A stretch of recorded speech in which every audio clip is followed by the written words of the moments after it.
ሰላም የፈዋሽ ሚዲያ ቤተሰቦች እንዴት ናችሁ? ሰላም ናችሁ ወይ? በያላችሁበት ሰላማችሁ ይብዛልኝ። እንኳን ወደ ቻናሌ በሰላም መጣችሁ።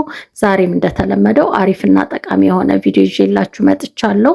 በዛሬው ቪዲዮ እንግዲህ ለጉበት ጤና የሚጠቅሙ ምርጥ መረጃዎችን አጋራችኋለሁ። እስከ መጨረሻው አብራችሁን ቆዩ። ለቻናሌ አዲስ የሆናችሁ ሰብስክራይብ በማድረግ ቤተሰብ ሁኑ።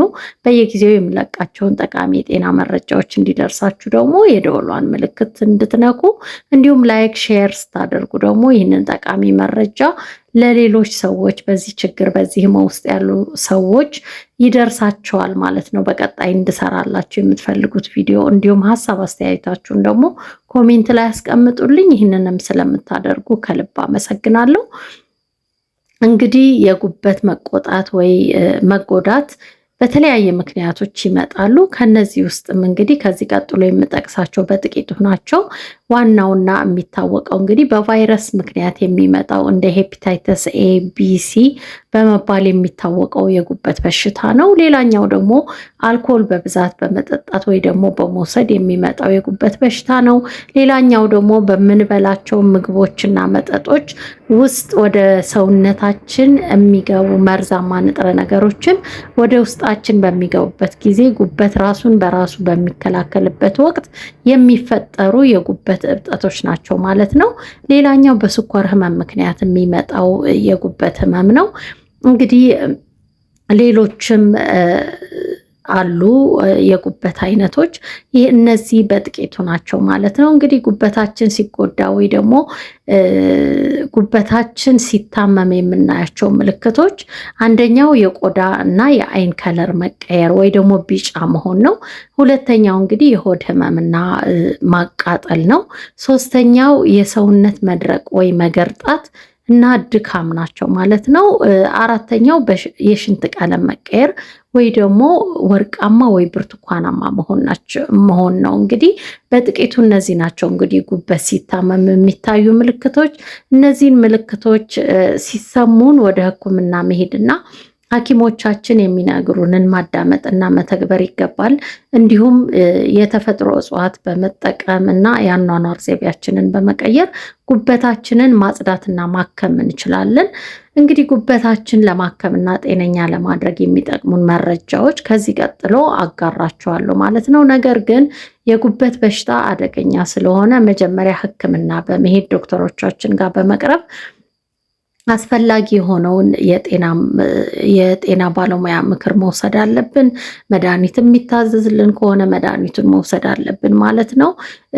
ከዛ በኋላ ነው እንግዲህ በቤት ውስጥ እነዚህ ነገሮችን እያደረግን ጉበታችንን የምናጸዳውና የምናክመው ማለት ነው። እንግዲህ ከዚህ ቀጥሎ ያሉትን በቤት ውስጥ የምናዘጋጃቸውን እጽዋቶች ስነግራችሁ ወይ ደግሞ ሻዮቹ ስነግራችሁ መጀመሪያ ማስተካከል ያለብን አመጋገባችንን ነው ማለት ነው። ከአመጋገባችንን ዲሲፕሊንድ ሆነን አመጋገባችንን አስተካክለን እነዚህ ነገሮች ስንወስድ ደግሞ በጣም ጥሩ ለውጥ እናገኛለን ማለት ነው። የመጀመሪያው እንግዲህ ነጭ ጥቅል ጎመን ነው። ነጭ ጥቅል ጎመን በጣም ብዙ ጠቀሜታ አለው። እንግዲህ ይህንን ነጭ ጥቅል ጎመን እርግጥ ታይሮይድ በሽታ ያለባቸው ሰዎች መውሰድ አይችሉም ስለሚያባብስ ማለት ነው። በተረፈ ግን ሌሎች ሰዎች የጉበት ህመም ያላቸው ቢወስዱት በጣም ፍቱን መድኃኒት ነው። ነጭ ጥቅል ጎመን ለጉበት ብቻ ሳይሆን ለጨጓራም በጣም ፍቱን መድኃኒት ነው ማለት ነው። ለውስጣችን፣ ለአንጀት፣ ለብዙ ነገር ነው የሚጠቅመው። በተለይ ደግሞ ለጉበት ግን በደንብ ጉበትን የማጽዳት ኃይል አለው ማለት ነው። እንግዲህ ነጭ ጥቅል ጎመኑን በጣም አድቀን እንፈጨዋለን ማለት ነው። ለአንድ ብርጭቆ ውሃ እንደሚሆን አድርገን አንድ ብርጭቆ ነው ጠዋት የምንጠጣው ለ30 ቀናት ጠዋት ከምግብ ከ30 ደቂቃ በፊት እየፈጨን ጥሬውን አንድ ብርጭቆ የጥቅል ጎመን ጁስ እንጠጣለን ማለት ነው። በደንብ መፈጨት አለበት፣ በደንብ መድቀቅ አለበት ማለት ነው። ሌላኛው እንግዲህ ተቀቅሎ የተፈጨ ካሮት ነው። ዘወትር ማንኛውም ምግብ ላይ ስንበላ በተለይ ይሄ ከጉበት ጋር በተያያዘ ችግር ያለብን ሰዎች የመፍጨት ችግርም ስለሚኖር የጨጓራ የመፍጨት ችግር ስለሚኖር የምንበላቸው ነገሮች ለጉበታችን ለማጣራት ስለሚከብዱት ይሄ ተቀቅሎ የተፈጨ ካሮት በጣም ፍቱን መድኃኒት ነው። ማንኛውም ምግብ ስንበላ በደንብ ለመፍጨትና ጉበትም በትክክል ስራውን እንዲሰራ ስለሚያደርገው ማለት ነው። እንግዲህ ይህንንም የተቀቀለ ካሮት የስኳር ህመምተኞች ስለማይፈቀድላቸው የስኳር ህመምተኛ የሆነ ሰው ይሄ የተቀቀለ ካሮት አይወስድም ማለት ነው። እንግዲህ እነዚህን እየወሰድን ደግሞ ይሄ ፍቱን የሆነ ሻይ ደግሞ እነግራችኋለሁ ማለት ነው። እንግዲህ ይሄ ሻይ ለብዙ ህመሞችም መድኃኒት ነው፣ ለጉበት ብቻ አይደለም። ይሄ ሻይ እንግዲህ የእርድ ሻይ ነው። እርድ አብዛኛውን ጊዜ ብቻውን ከሚወሰድ ይልቅ ከጥቂት ቁንዶ በርበሬ ጋር ቢወሰድ መድኃኒትነቱ በጣም የላቀ ነው እና ይህንንም እንዴት ነው የምታደርጉት? ግማሽ የሻይ ማንኪያ እርድና በጣም ጥቂት ቁንዶ በርበሬ በጣታችሁ ቆንጥራችሁ ታቀላቀሉታላችሁ። ከዛ በኋላ አንድ ብርጭቆ ከግማሽ ውሃ ትጥዱና ከእርዱና ከቁንዶ በርበሬው ጋር ለ10 ደቂቃ ማፍላትና አውርደን አጥለን እንደ ሻይ መጠጣት ማለት ነው። ይህንን ዘወትር ከመኝታ ከ1 ሰዓት በፊት ቀደም ብለን መጠጣት ይገባል ማለት ነው። በጠዋት የጨጓራ ችግር የሌለባችሁ ሰዎች ጠዋት በባዶ ሆድ ቢጠጣ መልካም ነው። አሁን ግን ይሄ የጥቅል ጎመን ሻይ ጁስ ስለምንጠጣ ይሄኛውን ደግሞ ማታ ማታ ብንጠጣ ሻዩ በጣም አሪፍ ለውጥ ያመጣልናል።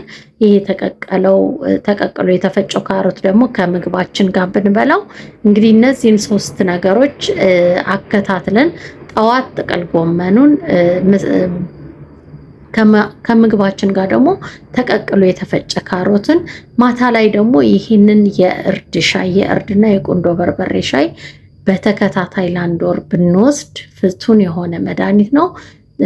ጉበታችን ፍጹም የሆነ ለውጥ ያመጣል ማለት ነው። በደንብ የተጠቀሙበት ሰዎች ብዙ ስላሉ ማለት ነው። እንግዲህ እነዚህን ውህዶች ስንወስድ አመጋገባችን ማስተካከል ጉበት በፍጥነት እንዲድን ያደርጋል ማለት ነው። ለጉበት ተስማሚ የሆኑ አመጋገብ እና የአኗኗር ዘይቤያችንን ስንቀይር ደግሞ ከምንወስዳቸው መድኃኒቶች ጋር ከምንወስዳቸው ምግቦች ኸርባሎች ጋር በጣም አሪፍ ይሆናል ማለት ነው። እንግዲህ ለጉበት ጤናማ ምግቦች ቅጠላ ቅጠሎች አሪፍ ናቸው። በተለይ ስፒናሽ እና ጎመን በጣም አሪፍ ነው። የምንወስዳቸው እነዚህ አትክልቶች ስቲም የተደረጉ ቢሆኑ በዘይት የተጠበሱ ባይሆኑ ብዙ ቅባት የበዛባቸው ባይሆኑ ይመረጣል ማለት ነው። ከፍራፍሬዎችም ፓፓዬና ፖም ለጉበት በጣም አሪፍ ነው። ሆኖም ግን በተለይ የጉበት ቅባት ያለን ወይ ደግሞ ፋቲ ሊቨር ያለን ሰዎች ፍጹም ፍሩት የተባሉ ነገሮች ብናስወግድ መልካም ነው። ምክንያቱም ፍሩቶች የጉበት ቅባትን የማባባስ የጉበት ቅባት ህመምን ይሄ ጉበታችን ላይ የሚጠራቀመው ቅባት እሱን ህመም ማባባስ ኃይል ስላላቸው የጉበት ቅባት ወይ ደግሞ ፋቲ ሊቨር ያለን ሰዎች ማንኛውም ፍሩት ባንወስድ ይመከራል ማለት ነው። ሌላው ለውዝ፣ አልመንድ፣ ተልባ እነዚህ ሁሉ ለጉበት በጣም አሪፍ ናቸው። ጤናማ የሆኑ ቅባቶች ደግሞ እንደ የወይራ ዘይት፣ የአቮካዶ ዘይት የመሳሰሉትን ብንመገብ ለጉበታችን መልካም ነው ማለት ነው። እንግዲህ ጉበትን የሚጎዱ የታሸጉ ምግቦች ናቸው። ዋናው አልኮል፣ ጣፋጭና ለስላሳ መጠጦች፣ በዘይት የተጠባበሱና ጨው የበዛባቸው ምግቦችም እንዲሁ ማስወገድ ይገባናል ማለት ነው። አዘውትረን የአካል ብቃት እንቅስቃሴ ማድረግ ደግሞ የጉበት ስብን ለመቀነስ እና አጠቃላይ ጤናን ለማሻሻል ይረዳናል።